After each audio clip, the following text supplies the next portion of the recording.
Entrevista Central. Nossa entrevista central hoje conversa com a psicóloga Angélica Alves, especialista em abordagem psicossocial com pessoas em risco e vulnerabilidade. Vamos falar sobre a violência doméstica na pandemia. Doutora Angélica, agradecemos sua disponibilidade. Eu que agradeço o convite. Houve um aumento dos casos de violência doméstica contra crianças e adolescentes, principalmente nessa época da pandemia, quando eles estão mais em casa. Quais os casos mais comuns dessa violência que a senhora tem constatado, tanto no seu consultório, quanto nas suas conversas com outros especialistas? Houve, na verdade, um agravamento das violências que já incidiam sobre a vida de crianças e adolescentes, mesmo antes da pandemia. Entre elas, as situações de abuso e exploração sexual contra crianças e adolescentes, mas, sobretudo, pela proximidade, pelo distanciamento social, a ausência da escola, um convívio maior apenas no círculo familiar, lugar que, infelizmente, é onde mais incidem esse tipo de violência. Nos últimos meses, você tem atendido mais casos dessa natureza? Olha, atender no consultório, para mim, chega mais o caso dos responsáveis e dos familiares com alguns relatos de violência doméstica.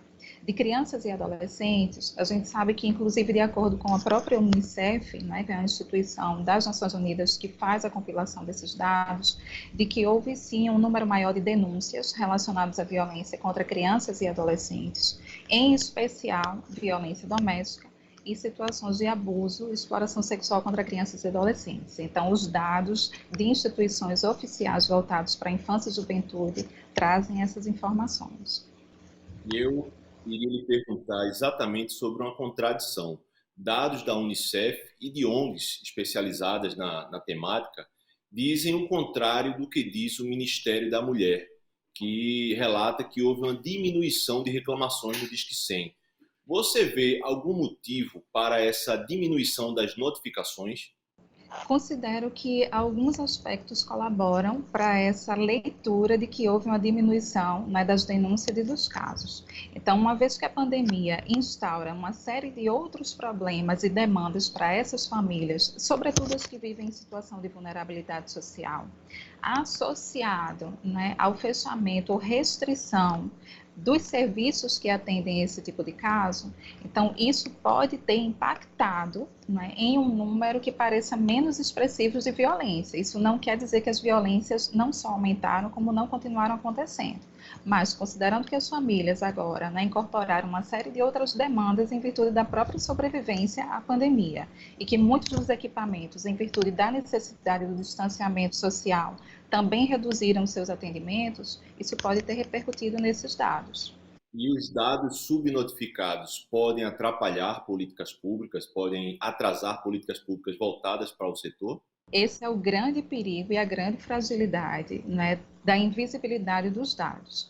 Então, quando esses dados não são notificados ou são subnotificados, seja pelo medo, inclusive, de denunciar, né, pela impossibilidade das famílias de identificarem, inclusive, as situações de violência, por essa repercussão toda da pandemia, isso impacta, sim, né, na possibilidade de se pensar políticas públicas voltadas para a proteção de crianças e adolescentes. Isso, inclusive, é uma preocupação agora, né, nesse ano, em que nós não vamos contar, por exemplo, com um dado muito importante para pensar políticas públicas, que seria o censo.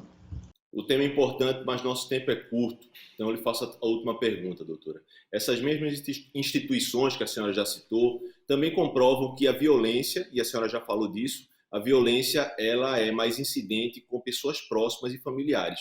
Como é possível evitar ou como é possível detectar pessoas de fora, terceiros, detectar esse tipo de violência para fazer a denúncia?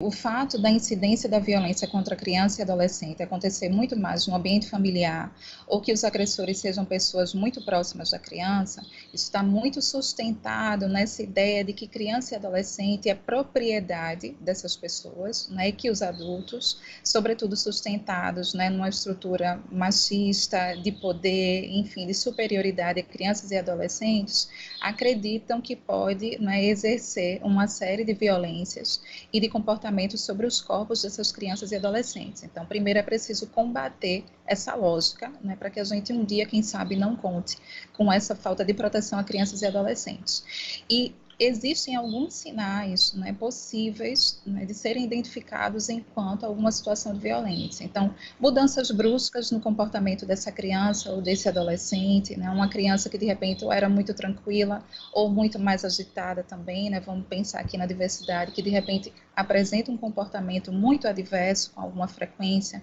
Quando se apresenta um comportamento mais agressivo, né, muitas vezes a criança ou adolescente, por medo, inclusive por não compreender a situação de violência e não saber explicar, acaba passando essa vivência da violência através de uma agressividade, uma queda no rendimento escolar sem uma justificativa aparente, né, além dos sinais que aparecem de fato no corpo, né, muitas vezes, e que são negligenciados ou por falta de atenção ou por não se levar a sério o que a criança está apresentando ali no seu comportamento.